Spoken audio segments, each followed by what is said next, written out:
प्रिय छात्रों नमस्कार। एनसीईआरटी गणित कक्षा 10वीं में आपका स्वागत है। आज हम लोग प्रश्नावली 10.1 का प्रश्न क्रमांक 3 हल करेंगे। तो आइए सबसे पहले प्रश्न पढ़ लेते हैं। इसमें दिया गया है 5 सेंटीमीटर त्रिज्या वाले एक वृत्त के बिंदु P पर स्पर्श रेखा PQ केंद्र O से जाने वाली एक रेखा से बिंदु Q पर इस प्रकार मिलती है कि OQ बराबर 12 सेंटीमीटर। PQ की लंबाई क्या है, ये हमसे पूछा गया है। तो इसको जरा ध्यान से पढ़ते हैं। इसमें दिया गया है 5 सेंटीमीटर त्रिज्या वाला एक वृत्त है। तो मान के चलिए ये एक वृत्त है और जिसकी त्रिज्या 5 सेंटीमीटर है। तो यहाँ पर 5 सेंटीमीटर त्रिज्या वाला एक वृत्त है। मान लेते हैं कि त्रिज्या क्या कहलाती है, वृत्त के केंद्र से परिधि तक की दूरी त्रिज्या कहलाती है और ये इसकी 5 सेंटीमीटर है। यहाँ पर दिया गया है कि बिंदु P पर स्पर्श रेखा PQ है। तो बिंदु P पर, तो अभी तो हमने कोई भी बिंदु नहीं दिया है, तो हम कहीं भी बिंदु P मान लेते हैं और स्पर्श रेखा का नाम है PQ। तो चलिए हम एक स्पर्श रेखा खींच लेते हैं।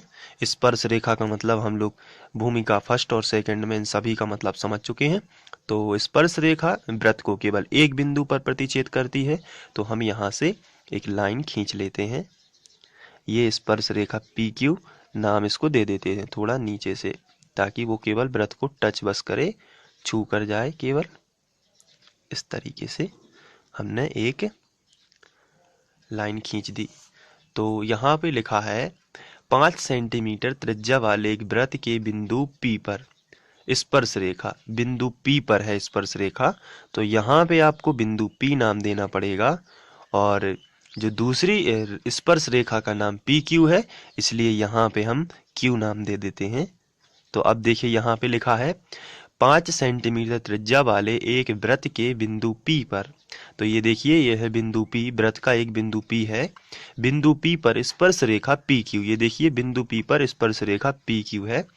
केंद्र O से जाने वाली एक रेखा से बिंदु Q पर, तो केंद्र O से होकर जाने वाली रेखा, ये देखिए केंद्र O से होकर जाने वाली रेखा को बिंदु Q पर मिलती है।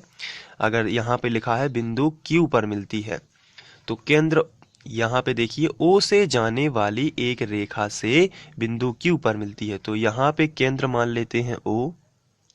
तो O से होकर जाने वाली रेखा ये हो जाएगी, बिंदु Q पर मिलेगी। तो इसको हम इस तरीके से मिला देंगे। ये देखिए यहाँ से हम दोनों को मिला देते हैं। तो O से होकर जाने वाली रेखा जो Q पर मिल रही है, तो यहाँ पे Q पर इस प्रकार मिलती है कि OQ बराबर 12 सेंटीमीटर। OQ कितना दिया गया है, OQ 12 सेंटीमीटर। तो हमने यहाँ पे लिखा 12 सेंटीमीटर। इसके बाद PQ की लंबाई क्या है, PQ की हमें लंबाई ज्ञात करनी है, यानी PQ ज्ञात करना है। तो हम O को P से मिला देते हैं। वृत्त के केंद्र से परिधि तक की दूरी, इसको हम मिला देते हैं। यहाँ से हमने इस तरीके से मिला दिया। ये देखिए OP, तो ये तो हमें त्रिज्या है। OP क्या है, OP त्रिज्या है और त्रिज्या कितनी दी गई थी, 5 सेंटीमीटर त्रिज्या वाले। तो यहाँ पे हम लिख सकते हैं 5 सेंटीमीटर, ये हमें दी गई थी 5 सेंटीमीटर। तो हमने लिख लिया 5 सेंटीमीटर। ये 12 सेंटीमीटर है, ये 5 सेंटीमीटर है। यहाँ पर हमें मालूम है स्पर्श रेखा और त्रिज्या दोनों के बीच में क्या संबंध होता है, हम लोगों ने प्रमेय में पढ़ा हुआ है। ये स्पर्श रेखा है, ये त्रिज्या है, दोनों के बीच में संबंध होता है कि ये परस्पर लंबवत होते हैं। तो यहाँ पे कितने अंश का कोण बन जाएगा, 90 अंश का समकोण। क्योंकि लंब का मतलब क्या होता है, 90 अंश।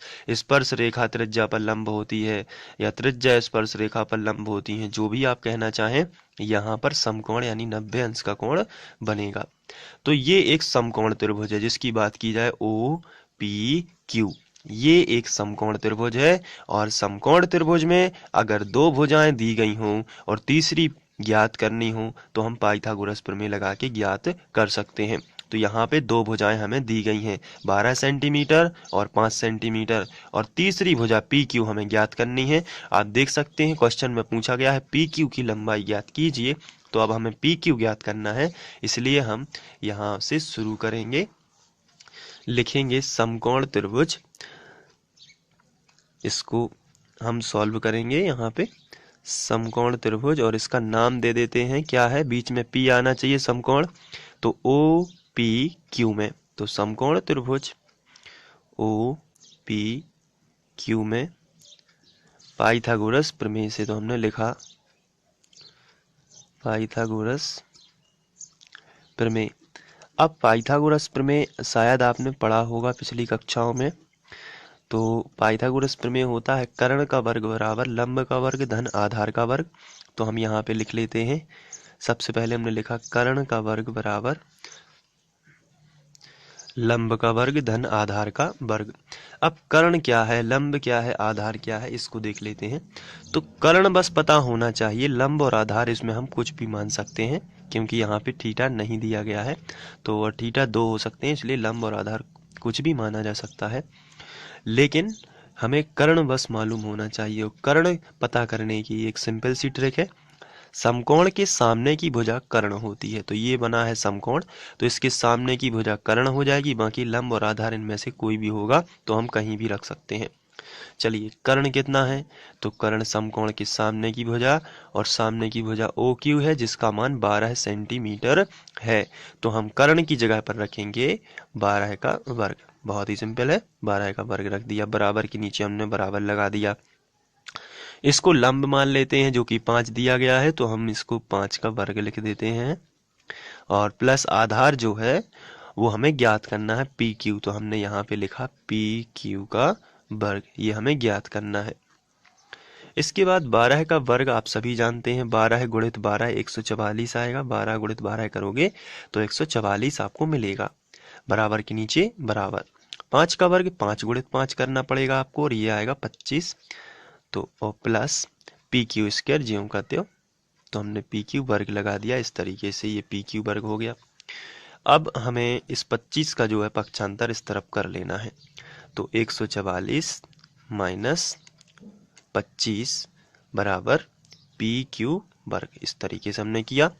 अब 144 में से हमने 25 घटाए, तो ये हमें मिलेगा 119 बराबर पी क्यू वर्ग। तो वर्ग हटेगा तो आ जाएगा वर्गमूल, तो वर्गमूल लगा देते हैं। वर्ग हटेगा तो यहाँ पे क्या आ जाएगा, वर्गमूल 119 बराबर पी क्यू। तो ये पी क्यू जो है उसकी लंबाई कितनी आई है, √119। अब ये देखिए ऑप्शन में हमें दिया गया था कि नहीं दिया गया था, चेक कर लेते हैं। ये ऑप्शन दिए गए थे, तो ऑप्शन में डी नंबर का सही होगा, √119। इस तरीके से आपको ये क्वेश्चन कर लेना है और इसका सॉल्व भी कर लेना है। तो इसके लिए महत्वपूर्ण है ये चित्र, और चित्र के आधार पर ही हमने इसे किया है। तो आप इसको नोट भी कर सकते हैं वीडियो को पॉज करके। Thank you.